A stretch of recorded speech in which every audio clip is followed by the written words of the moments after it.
اینجا نگاه کن. یه روز دیگه گذشت همه پوست میندازن، رفیقا رو به رو وایسا این بیتش یه چیزی دشمنا بودش.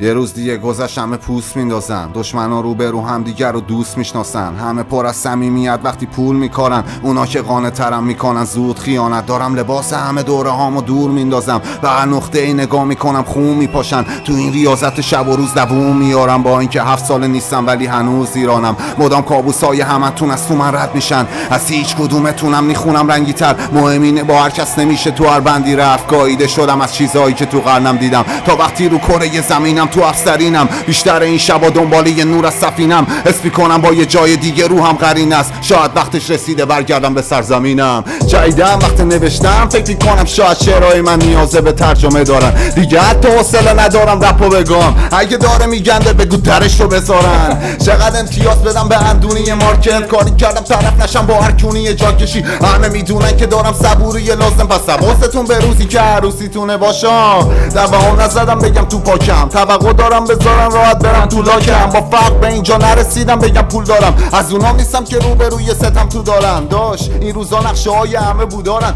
حتی بچه پهلوونا که تو جب خوبان، اگه یه روزی اشتباه بیاد سرت تو کارم، مجبورم از همونجا که هستیم براتون دارم.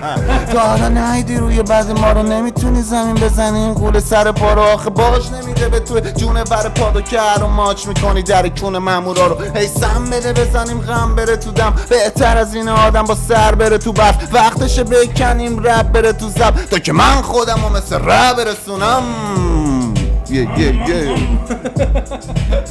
چه خبر باشه؟ ببخشید دیر شد داداش. سلام علیکم. یا همینجا خوبه؟ جفتمون اینجوری